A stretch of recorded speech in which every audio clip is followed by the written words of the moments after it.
अध्याय परमाणु की संरचना के दूसरे भाग में हम निम्न शिक्षण बिंदुओं पर चर्चा करेंगे। सबसे पहले हम बात करेंगे परमाणु संख्या, उसके बाद द्रव्यमान संख्या, फिर हम समस्थानिक और संभारिक को भी सउदाहरण समझेंगे। उसके बाद हम इलेक्ट्रॉन वितरण की बोरबरी स्कीम को समझेंगे और अंत में हम संयोजकता व संयोजकता इलेक्ट्रॉन के बारे में भी चर्चा करेंगे। तो आइए अध्याय के इस भाग को प्रारंभ करते हैं।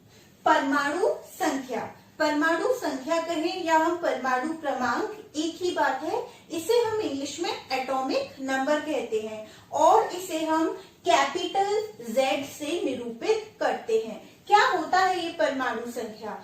परमाणु संख्या किसी भी तत्व के नाभिक में उपस्थित प्रोटॉनों की संख्या है। तो वही है इसकी परिभाषा, किसी तत्व के परमाणु के नाभिक में उपस्थित प्रोटॉनों की संख्या को उस तत्व का परमाणु क्रमांक कहते हैं। ये सिद्ध हो चुका है कि ये जो परमाणु क्रमांक है हमारा, ये किसी तत्व का मूल गुण होता है। क्यों? क्योंकि कभी भी दो तत्वों के एक से परमाणु क्रमांक नहीं होते। अगर मैं कहूं कि एक तत्व है और उसका परमाणु क्रमांक 11 है, तो तुरंत उस वक्त आपके माइंड में क्लिक कर जाना चाहिए कि मैडम सोडियम के बारे में बात कर रही है। क्यों? क्योंकि परमाणु क्रमांक 11 किसका होता है? आपका सोडियम का।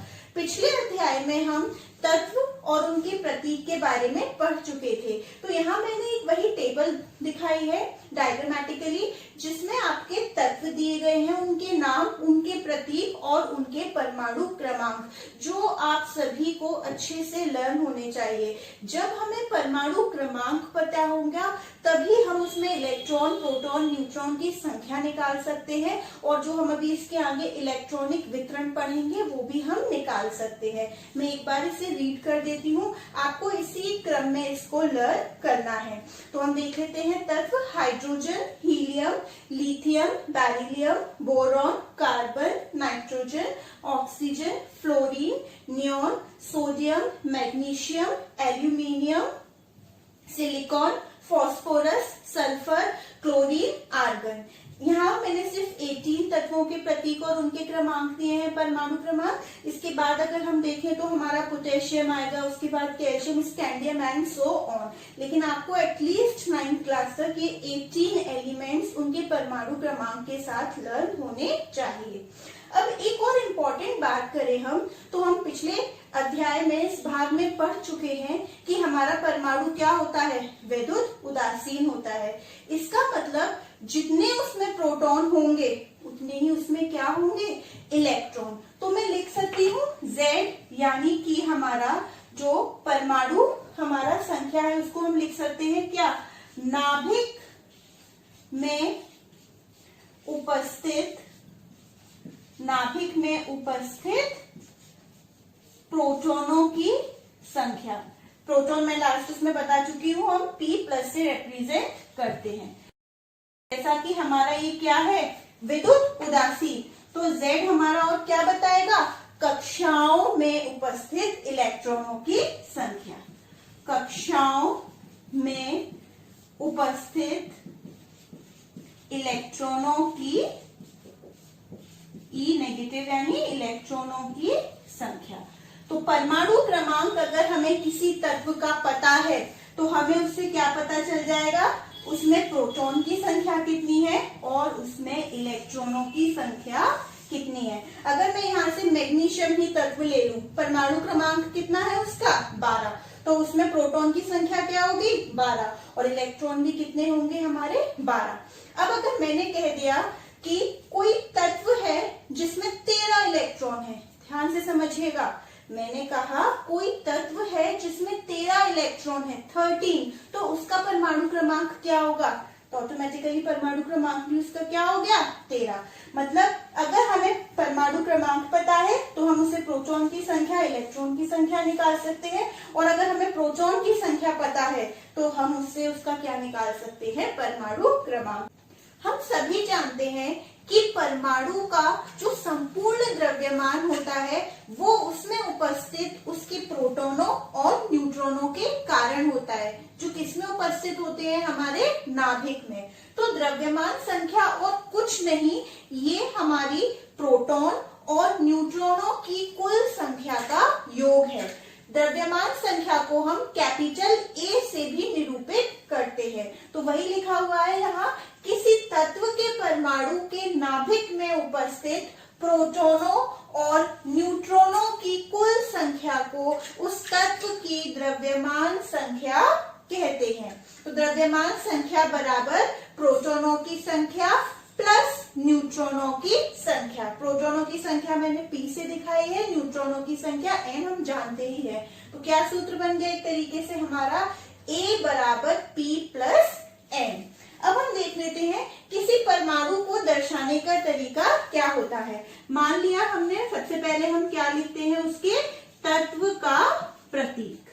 क्या लिखते हैं हम, तत्व का प्रतीक। अब उस तत्व के प्रतीक पर हम लोअर साइड में यहाँ पर हम क्या लिखते हैं, उसका परमाणु क्रमांक। क्या लिखते हैं, उसका परमाणु क्रमांक। और ऊपर हम लिखते हैं, या तो इस साइड भी लिख सकते हैं या इधर भी, द्रव्यमान संख्या। द्रव्यमान संख्या हमने माना किसी तत्व का प्रतीक है, कोई भी एक्स वाई जेड, मैंने मान लिया एक्स है। क्या है, एक्स। तो परमाणु क्रमांक को हमने किससे निरूपित किया था, कैपिटल जेड से, तो वो यहाँ आएगा। और द्रव्यमान संख्या को हम किससे निरूपित कर रहे हैं, कैपिटल ए से। तो यहाँ लिख दें, या हम लिख सकते हैं इस तरीके से, एक्स जेड ए, एक ही बात है। अब एक अगर हम उदाहरण देखें तो अभी इससे पहले वाली स्लाइड में हमने देखा था, जैसे कि नाइट्रोजन, जिसका परमाणु क्रमांक क्या होता है हमारा, 7। तो नाइट्रोजन का प्रतीक क्या होगा, एन, कैपिटल एन होता है, हम सभी जानते हैं। तो 7 उसका परमाणु क्रमांक, तो हमने यहाँ लिख दिया। अब इसमें 7 ही हमारे न्यूट्रॉन होते हैं। और द्रव्यमान संख्या क्या है, प्रोटॉन की संख्या प्लस न्यूट्रॉन की संख्या का योग। तो यानी कि इसकी द्रव्यमान संख्या कितनी है, 14।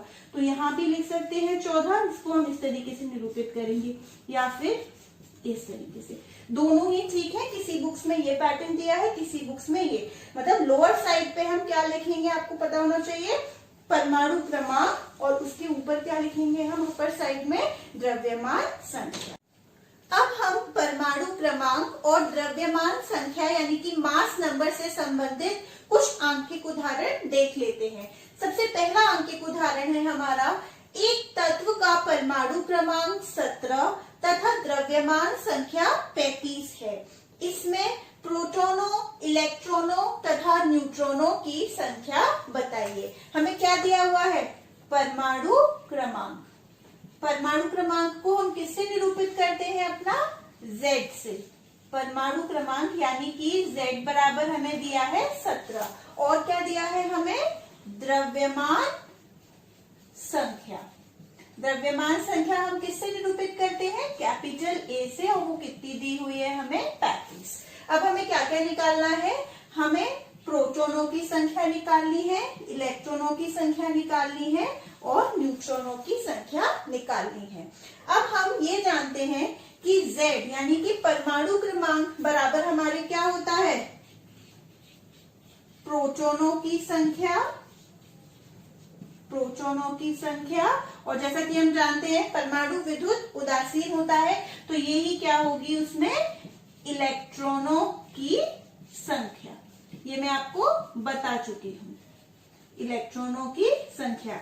यानी कि Z बराबर P बराबर E, और Z आपका कितना दिया हुआ है, आपका परमाणु क्रमांक 17।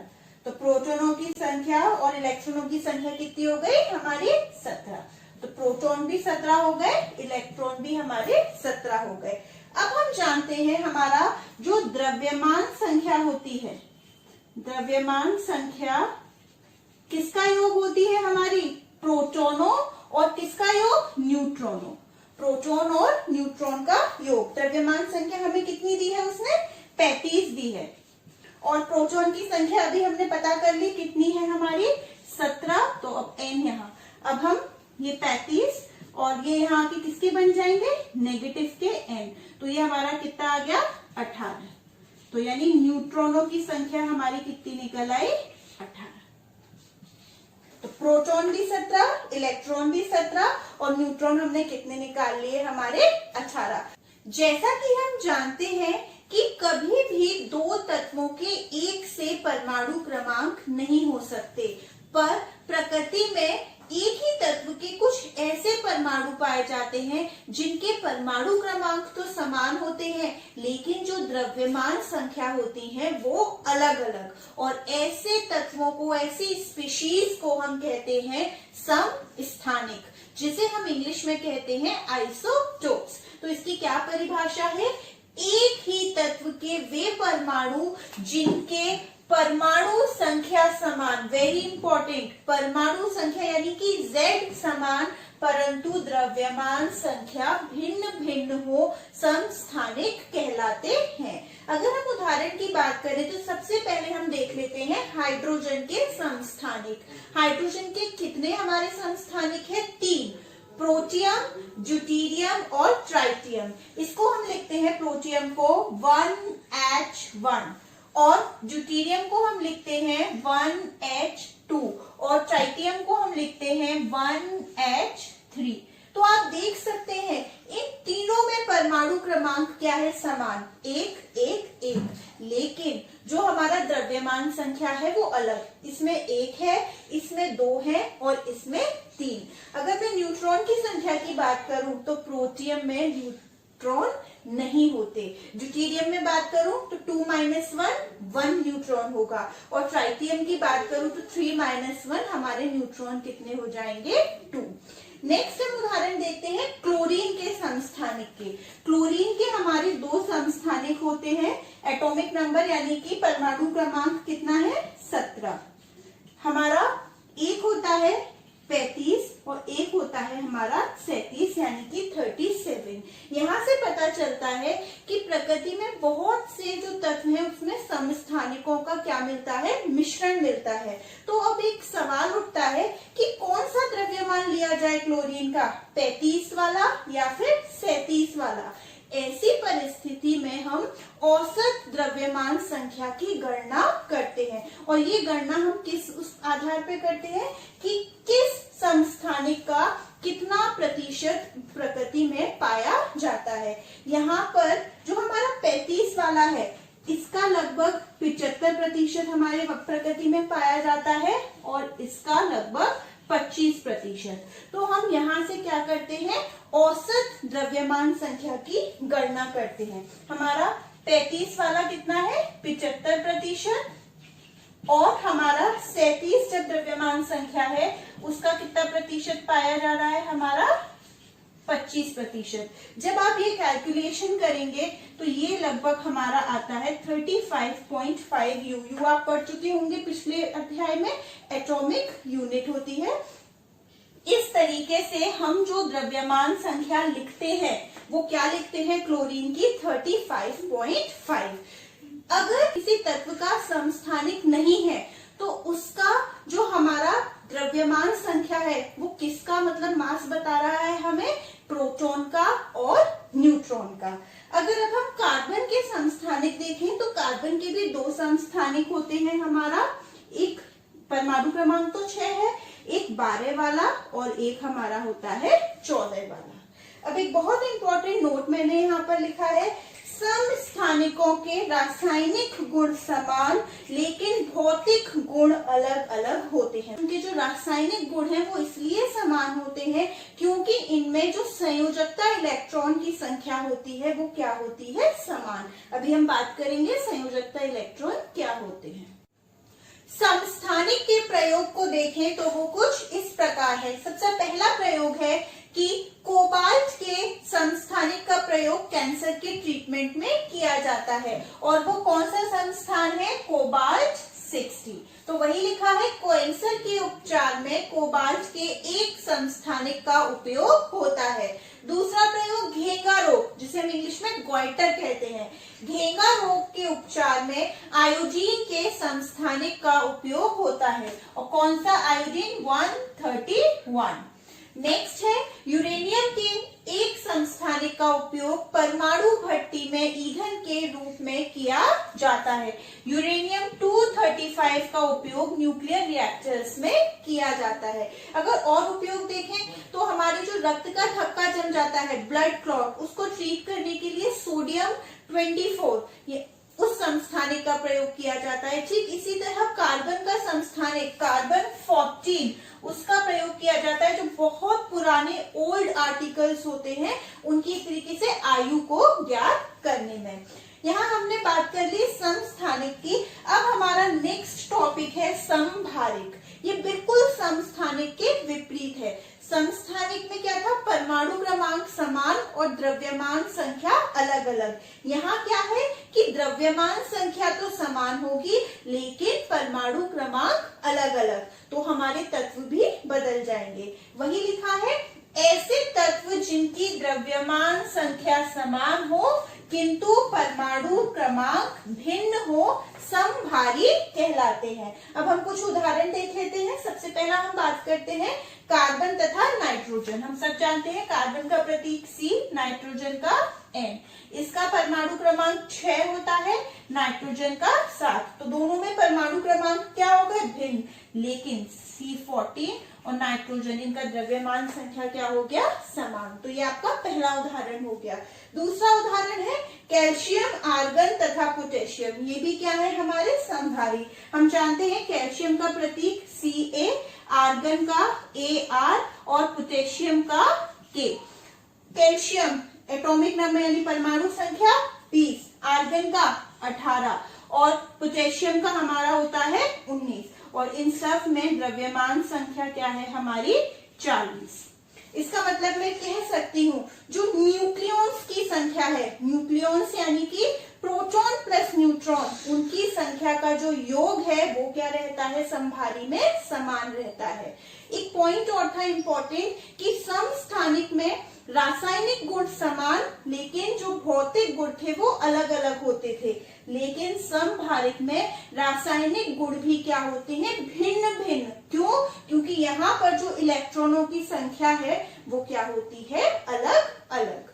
हमारा नेक्स्ट टॉपिक है परमाणु में इलेक्ट्रॉन के वितरण की बोर-बरी योजना या फिर स्कीम। हमने अपना परमाणु मॉडल पढ़ा था, बोर मॉडल, जिसमें उन्होंने बताया था कि ये जो इलेक्ट्रॉन होते हैं हमारे, वो कुछ निश्चित कक्षाओं में चक्कर लगाते हैं।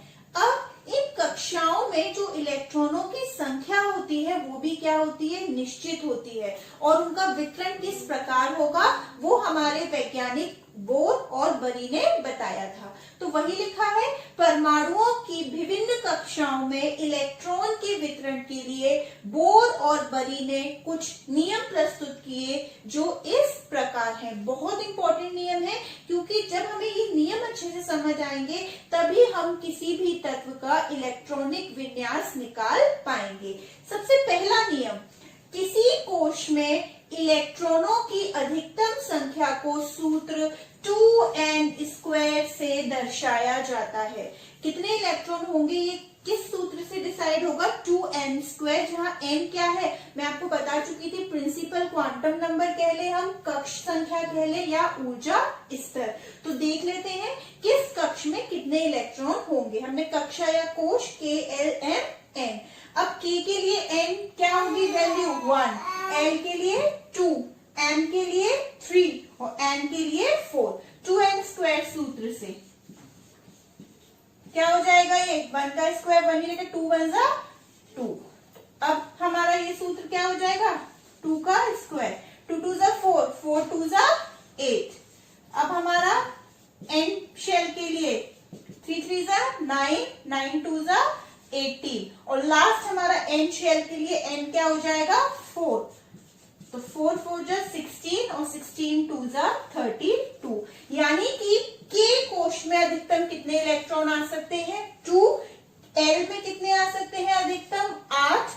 M में 18 और N में हमारे अधिकतम 32 इलेक्ट्रॉन आ सकते हैं। अगर हम इस तरीके से देखें तो ये बीच में उसका क्या है, परमाणु का नाभिक। अगर ये हमारा कौन सा है, K, L, M, N, तो K कक्षा में कितने इलेक्ट्रॉन आएंगे हमारे, 2।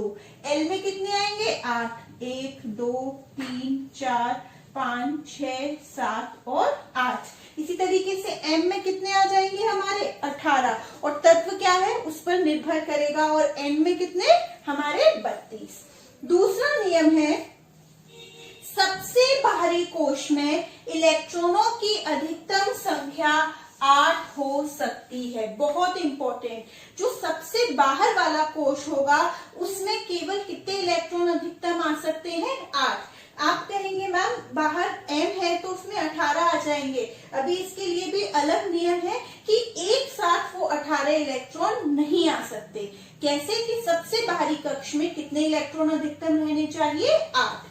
तीसरा हमारा नियम है कक्ष क्रमानुसार ही भरे जाते हैं, मतलब पहले K भरा जाएगा, फिर L, फिर M और फिर N। ऐसा नहीं है कि पहले हमने L कक्ष में इलेक्ट्रॉन भर दिए, नहीं, क्रम से ही वो भरे जाएंगे। और लास्ट नियम है किसी कक्षा में 8 इलेक्ट्रॉन होने पर नई कक्षा प्रारंभ हो जाती है, चाहे उसकी अधिकतम सीमा कुछ भी हो। जैसा कि मैंने बताया M में हमारे 18 इलेक्ट्रॉन अधिकतम आ सकते हैं, लेकिन हम उनको एक बार में नहीं भर देंगे। आप एकदम कहते हैं मैम इसमें तो पूरे 18 भर देंगे, नहीं, पहले हम केवल अधिकतम कितने भरते हैं 8, उसके बाद फिर हमें बाहरी कक्षा पे जाना पड़ता है, उसमें 8 भर के फिर हम अंदर आते हैं। इलेक्ट्रॉन वितरण के कुछ उदाहरण देखने से पहले हम ये छोटा सा टॉपिक संयोजकता देख लेते हैं, जो बहुत इंपॉर्टेंट है। वैसे हम पिछले अध्याय में इस टॉपिक की बात कर चुके थे। इसका मतलब होता है कि किसी तत्व की दूसरे तत्व के साथ संयुक्त होने की क्षमता। हम सभी जानते हैं कि प्रत्येक परमाणु चाहता है कि उसके बाहरी कोश में कितने इलेक्ट्रॉन रहे 8 इलेक्ट्रॉन। क्यों? क्योंकि ऐसे ही परमाणु को क्या माना जाता है स्टेबल। अब वो 8 इलेक्ट्रॉन करने के लिए या तो इलेक्ट्रॉनों की क्या करता है साझेदारी करता है, या तो लेता है या फिर देता है, तो वो भी क्या कहलाती है उसकी संयोजकता। तो वही परिभाषा लिखी है यहाँ, किसी तत्व के परमाणु द्वारा दिए जाने या फिर लिए जाने या साझेदारी किए जाने वाले इलेक्ट्रॉन की संख्या उस तत्व की संयोजकता कहलाती है। ये अभी मैं बाद में बताऊंगी, पहले देख लेते हैं अब संयोजकता इलेक्ट्रॉन। जो बाहरी कोश में इलेक्ट्रॉनों की संख्या होती है उसी को हम क्या कहते हैं संयोजकता इलेक्ट्रॉन। तो किसी परमाणु की सबसे बाहरी कक्षा में उपस्थित इलेक्ट्रॉनों को संयोजकता इलेक्ट्रॉन कहा जाता है।